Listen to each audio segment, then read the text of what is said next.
Hey, everybody, welcome back to another edition of the Transformation Leaders Podcast. Can you believe we're halfway through December already? Almost at the end of the year, and Merry Christmas or Happy Holidays to those of you that are watching. Sean and I we're still trying to figure out the schedule, but we may not be here for the last week, but maybe we'll try to pre-record some shows for you, keep things going in case you get bored, want to get away from the in-laws at the holidays. But in any event, today we got a pretty exciting show for you today. We're going to be talking about overconfidence can sometimes be a kryptonite. Now, this has never happened to Sean and I. We always know what we're doing, and we never make mistakes. Isn't that right, Sean? Correct, if you believe the AI slop. This is true. Well, Sean is going to walk us through a couple of examples and a couple of good use cases of when you're in leadership or in any type of business roles. Humility obviously is also a good thing, but some common areas in which might get yourself into trouble or tripped up. I know sometimes I get too deep into things and I'm like, oh, how did I get here? I'm like, yeah, I know exactly how I got here. So Sean, can you kind of walk us through some really high level examples? Exactly. So one of the issues we have with AI is that you use AI in an area that maybe you don't have any competency in. So, for example, I know nothing about brain surgery. Right? So with that, I ask it a question. And because I asked it a question and it gave me an answer, I feel confident that I am a brain surgeon expert, right? And so a lot of people talk about, and again, this comes from an article I read the other day, based upon this university that says this overestimating their abilities. And people get into this all the time with AI. I don't know if you've heard that I'm YouTube certified. Have you ever heard that? Yeah, right? I was going to say I'm a YouTube expert. That's the only thing I'm good at. YouTube certified, right? And this is building this new concept of being AI certified, right? Meaning that I am not an expert, but I prompted AI, so I'm going to act like an expert, or even worse, and that's what this Dunning-Kruger effect is that you either consciously or subconsciously believe that you are an expert simply because the AI told you it to be true. Now, we all should know by now hallucinations are a thing, and you could be given the wrong information. I could tell you the other day, I was using AI as a recommendation engine, and said, hey, my wife loves these things, can you recommend for a Christmas gift for my wife, right? I don't know if you guys have used this hack, but sometimes it works, sometimes it doesn't, right? And it can find those variabilities, and it is guessing. Because you are like me and use AI for many things and have a certain level of trust, you can have an unfounded trust for AI. And that's what this article was always talking about, that users kind of accept AI answers with one prompt and then never validate it, right?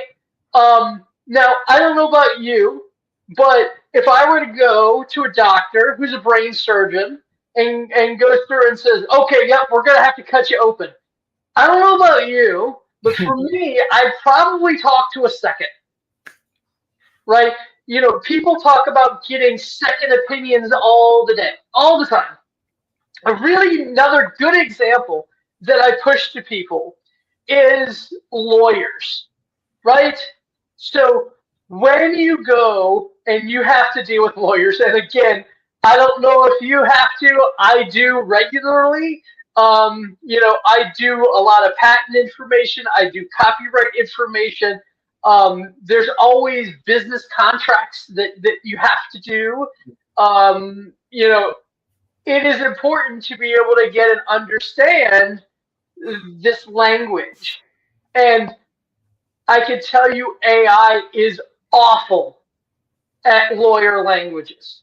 If you Google right now, how many lawyers got in trouble using ChatGPT, it will astonish you, right?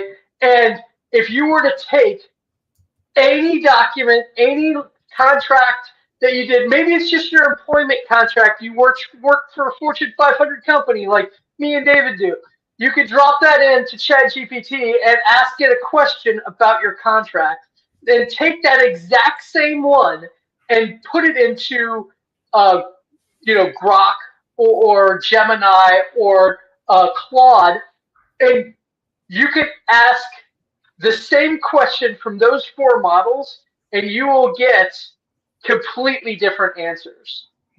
And that's More shockingly, is if you just open a new conversation, drop in the same prompt, and drop the same document in. Guess what? You will get another answer. You will get a different answer. So this term is called deterministic. And the law is a very perfect example of where there is many differing opinions. And so the consensus is murky. It's gray area. And so when you have gray areas, you get hallucinations. And hallucinations are the things that get you in trouble. David, your thoughts? Yeah. So, I mean, there's a lot of areas to take this. I'm trying to think which one I wanted to go to. So there's a tool out there called Hugging Face, and they have a bunch of open source models. And I couldn't think of the one model name, and I was actually trying to search for it, but I still can't find it. But in any event, I do know that there is one decent model that's not perfect, but if you're going to do legal, it is one of the better ones. And it's actually a model that Sean and I talked about this at least maybe 2 months ago. We were talking about the difference of small language models versus large language models and training them. And in that use case, they used a small language model. They trained it on a corpus of their legal documents that they had already outputted, ran it through a whole bunch of risk and mitigation and everything else, making sure a PII, case, matter, anything that, God forbid, that showed up in the LLM that would cause them problems. They did a really fantastic job of cleaning it. Now, that being said, if you're a law firm, you should definitely reach out to Sean and I, because we have an entire practice area that builds custom language models. And so, this is just one use case, legal. It could be health. It could be a whole bunch of other ones. But more importantly than that, there are measurement tools that are out there in which you can, matter of fact, I am going to grab this one because I think this might even help everybody understand the story. So I am going to try to, on the fly, dynamically share my screen, which is always interesting because we never know what's going to happen. And this is a website called artificialanalysis.ai. And so this has all of the public models, and it does sprinkle in some of the, the private models like DeepSeek. But more importantly, it breaks it down by their coding index, an agentic index. There's different tests, different frontier models, different different testing models. This one is intelligent evaluations. Now, you may recognize a handful of these. There's the Bench Telecom. There is Humanity's Last Exam. This is like a humongous, wide, all-encompassing, the world's knowledge over. So if you're looking for a really great general model, by the way, if you see this spike, Gemini is killing it, by the way. In any event, I use this a lot to find out what the flavor of the day, the week, the hour, and even the month is.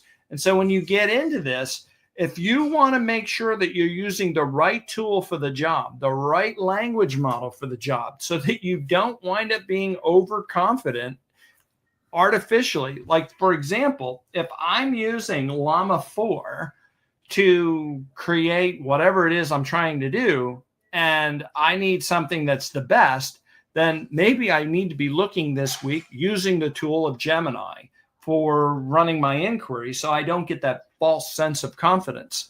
And so it's things like this of being in the know or staying in the know and using the right tool for the right job at the right time is going to go a long way from keeping you from having any egg on your face, which is what we want to avoid. Exactly. Exactly. And that is the whole purpose of this podcast that I want everyone to understand. Two things. Number one, very obviously, overconfidence in AI outcomes is something that you need to be aware of.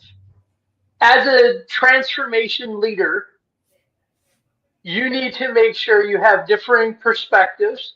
You may want to take the same question and put it to multiple models. You may want to do what we did in a previous podcast. I assume, depending upon if you've seen it, the multi-agent demo we have done. It shows the different perspectives. You may want to do role plays, right? Multiple different role plays within the model so that you can set up, you are a law expert and I'm going to ask you this law question, or you are a layman and here's the law question. So these are the different things that you may need to do to get around this problem that inherently you're going to assume that you know more, you can do more, or that AI is right. You need to keep your skepticism. But the biggest thing that I want to make sure, and what made me want to do this podcast the most, is you will want to understand your consumer is going to have this problem. They are assuming, whoever your user is, they're going to assume that whatever the chat bot is correct, and that you didn't make a mistake, it didn't make a mistake, and that whatever that bot is telling them is 100% accurate, verified, and checked, right? If you have seen, and David, thank you for bringing up those charts, the most accurate models are in the high 80s, I think, in accuracy. Yep. So, and this may age me, but that's a B plus. Okay? So, my collegiate career was not B plus. But, when it comes down to, do you really want a B plus student doing brain surgery? No. It comes down to people assume, and I am stunned by this, that AI is 100%, 90%, 95%, 99% accurate. AI is not 5 nines. No. It may never be 5 nines. And so we did have a podcast about, using AI may not always be the best choice. So, really want to make that call out to everybody. And here is scientific proof that one of the challenges that transformation leaders like ourselves are going to run into is there's an expectation that AI is going to provide value that it cannot provide. And this is instinctual to all humans, that at this point they believe because of AI, they can do more, they can hear more, they're properly educated. When in fact, at best, they're going to be B plus students. Yeah, I'm just scrolling through here, guys, to show you about all of the breakdown that they have. They got every single model up here. So you get everything from performance. And by the way, I put this URL on the screen in case you guys want to check this out for yourselves. There's a ton of information. Even NVIDIA's got some stuff out here where you got certain models running on the hardware. And so anyway, this the site is a treasure trove from lots of perspective analytics. And of course, there's a bunch of other stuff that you guys can check out here. And to Sean's point, one of the things that you can do, if you haven't done it already, is use other people's chatbots. And you will be amazed if you're a salesperson, when you use a company's chatbot, you can figure out what they're good at, what they're bad at. It's great for learning about the company, but it's also good for exploiting and figuring out where their holes are. So that if you're trying to go in there and sell X, Y, or Z tool or widget or platform or whatever it might be, you'd be surprised how telling these chatbots are, because they're so new that you're coming at it from a different use case. And I can almost guarantee you, the person behind the wall testing their bot didn't think about you using their bot in such a new and unique, creative way. The reason I bring this up, this isn't my idea. I read a news article 2 or 3 days ago about how salespeople have learned to exploit company chatbots in order to gain access to company information that otherwise is somewhat hidden. So even though it is not necessarily against the rules, the governance, and the guidance, if you're not building into your chatbots the angle of, I guess maybe a better way of saying this is like a use case for exploitation, it's like another paradigm. So it's just really interesting as time moves on and time goes by, and to kind of bring this back to this podcast and the topic is, maybe your security and governance team were overconfident that their bot was truly secure until they found out, oops, there's another use case that somebody's using my chatbot or our chatbot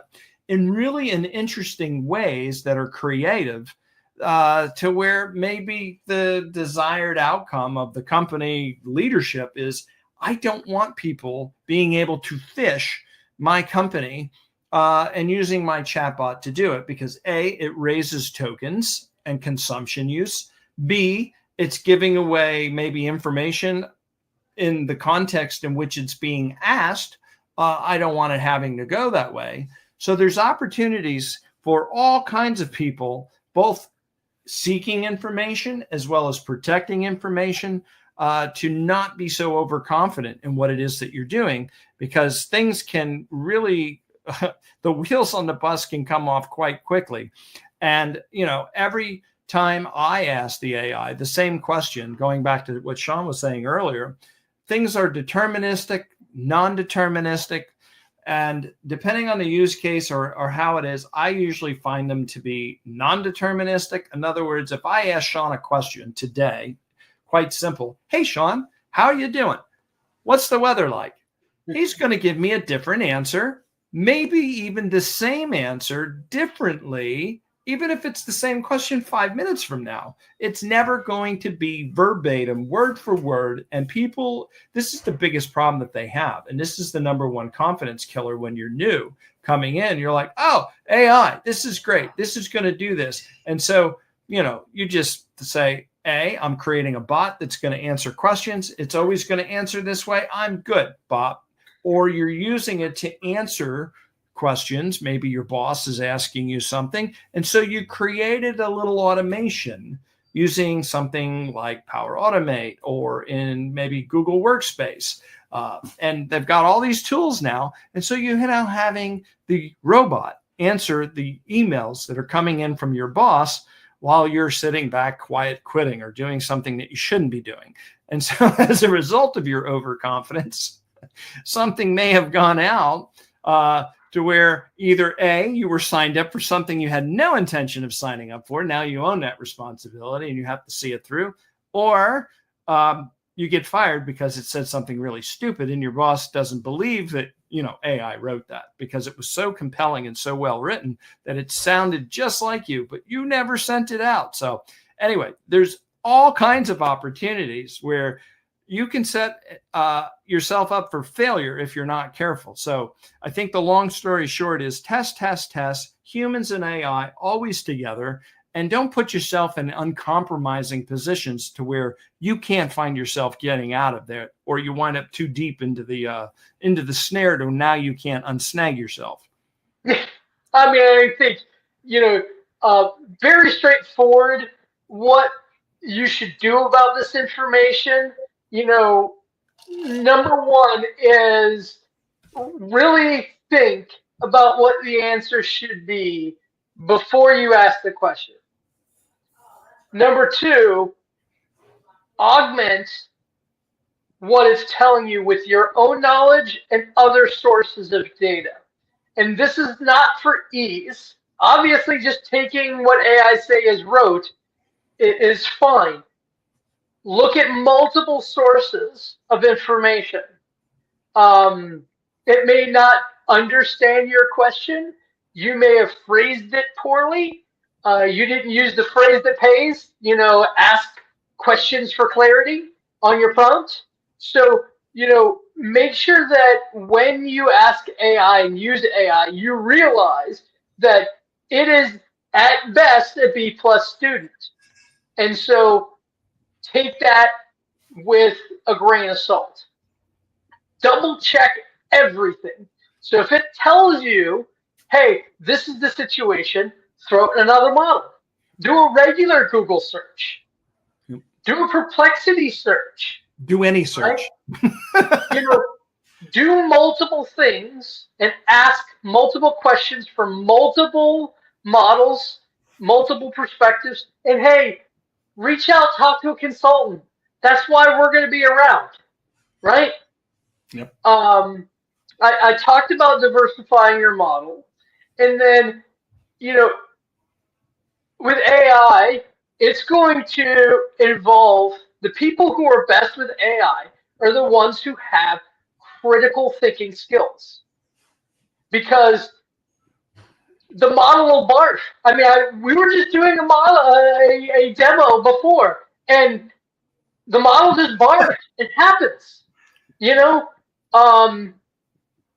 need to make sure whatever you're doing plans for success and plans for failure, because it's not going to work every time. B plus student for me was great, right? But, I'm not a brain surgeon. David? No, I'm not either. So I think at the end of the day, just do the last bullet there. I think that's the summary of this entire podcast is do your homework, and the diligence is you. And it's your oyster to make wonderful or to get yourself into a pickle to where you can't get out of. So this is probably one of our shorter podcasts that is towards the end of the year.